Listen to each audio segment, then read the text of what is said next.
Jackie's personality disorder is spiralling out of control again. Mafs Australia, Monday the 24th of February, episode 18, and it's Friends and Family Week. Tony and Morena are having a chat about what happened on the couch, and Tony's like, I'm just going to keep my comments to a minimum. Like he doesn't do that already. Why did he even choose to stay with this psychopath? Adrian was talking to the camera and he says that he chose to stay and he's going to step up or he's going to do better or whatever. And he says she's lucky that I chose to stay. She's lucky that he chose to stay. She's lucky that Mr. fucking Potato Head, that his tongue's too fucking big for his mouth and he can't even talk properly, chose to stay. Delusional. As Billy and Sarah chose to leave last time, Billy came to see Jamie and Dave and give them his fish and ask if they would adopt him. Now, I've never understood on this show why they buy pets, because this isn't the first time somebody's came to another couple and says, oh, will you take these pets? Like, what were they planning on doing when they were going home and there's nobody there to look after them? Thankfully, it didn't show you Sarah saying goodbye to anybody because she's an absolute bint and I don't want to see her face again. So it's time to meet the friends and family, and Ryan and Jackie are putting on a show as usual, trying to make out as if everything's all fine and dandy. And they says, oh, how are you two getting on? And she says, oh, I would say we were the second strongest couple after the honeymoon. When was that? Let's recap the whole situation.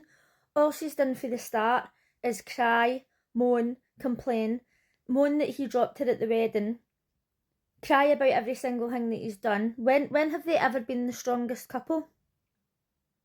Oh, that's right, never. But Jackie's 17th personality's come out today and she's just fucking telling lies as usual. Now, usually I would think, oh, like Ryan's family, friends and family should have stuck up for him more. However, we all know that he's a bit of a dick as well, so is it really worth putting yourself out there for somebody like that? Not really. The two of them are arseholes. Victoria went to check in on Lauren and see how she was doing, and she took her margaritas, which I thought was hilarious. And obviously Lauren was like, he's a narcissist, look out for him or whatever. And at the time I was thinking, oh, I really like Victoria. My opinion has changed since then, but I thought it's really nice to go and see Lauren and see how she's doing. Clint and Lauren were doing the photo challenge and Clint put Jackie fourth from the end. And once again, at what point in this show was he looking at her and thinking, oh, why, she's a catch, I'm going to ask her to be my girlfriend? Especially after the sofa situation where she pulled out that list about Ryan. Like, it literally makes no sense how they're together now. It must be sheer desperation. And I seen somebody post a picture of his house, which was quite big, and people were saying, oh, it's not very homely. And I was like, well, Jackie's 24 personalities will fill it up quite nicely. Victoria and Elliot were doing the photo challenge, and he was taking it like we're just ranking these people on physical appearance and attractiveness. Now, that's understandable, right? She obviously wasn't happy with that. And when she was ranking the men, she was doing it more on personality and stuff like that. But I feel like if she didn't want him to rank them just based on looks, she should have said at the time instead of kind of like being annoyed about it later. When it was time for her to rank the men, I think she put him third, which was really quite high up. But do you know what? He took it a lot better than I was expecting. Maybe he just didn't want to lash out because it would have been embarrassing.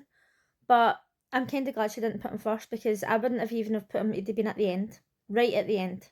When they put on Lauren's audition tape, and she was sitting there just fanning herself, totally with a straight face, I fucking detest Lauren. I've not liked her from the start. People who go on about gender roles and, you know, she wants to be a trad wife and all that, is like the absolute worst, one of the worst sort of women that you can have.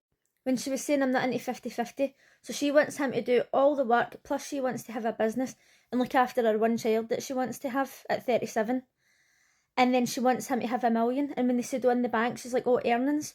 So she wants him to earn £1 million a year. Fuck off, Lauren. Her 1820s attitude makes me feel physically sick.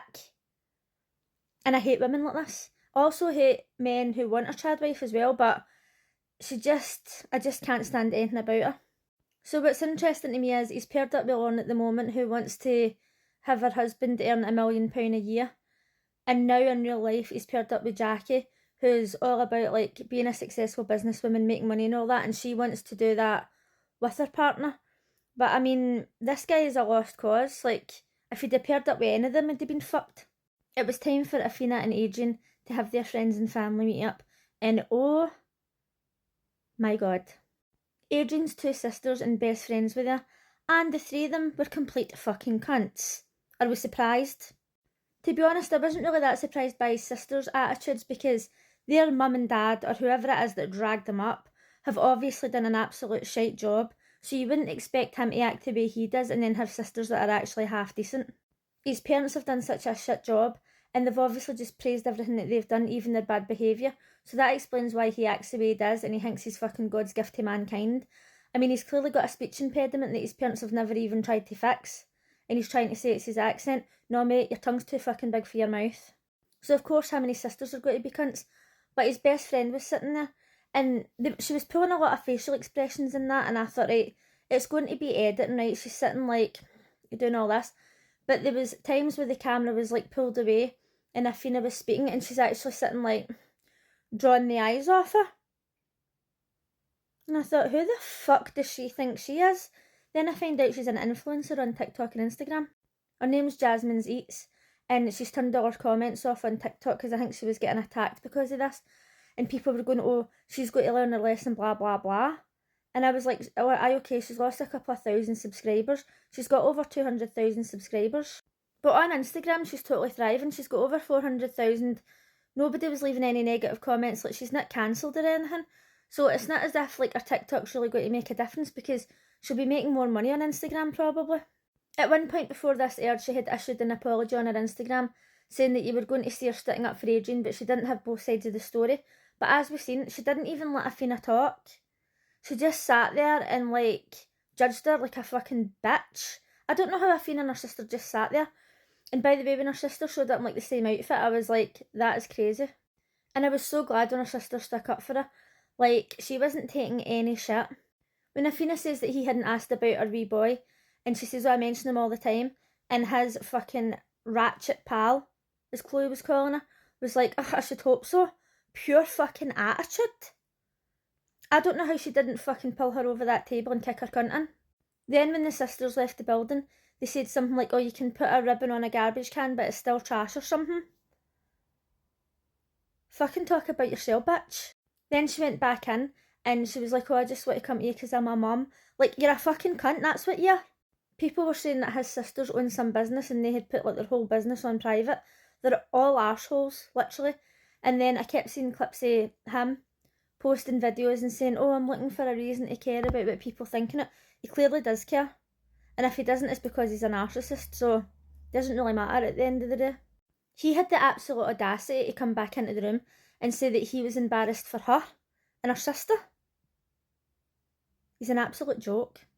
I've seen a few comments on videos of people saying Adrian's not done anything wrong, he's hot.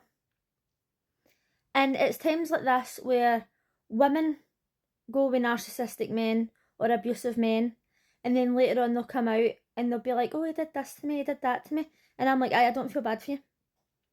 You knew he was going to be like that. It's like anybody who Harrison goes out with, Harrison who was on it before, if he's ever got a girlfriend, if he does anything to them, it doesn't matter how bad it is, and they come out in the press and say, oh, he did this to me, I'll be like that, what did you expect? So anyway, that was a very dramatic friends and family meeting. As we already knew he was a cunt, his whole family's cunts, and it turns out that his pals are cunts as well.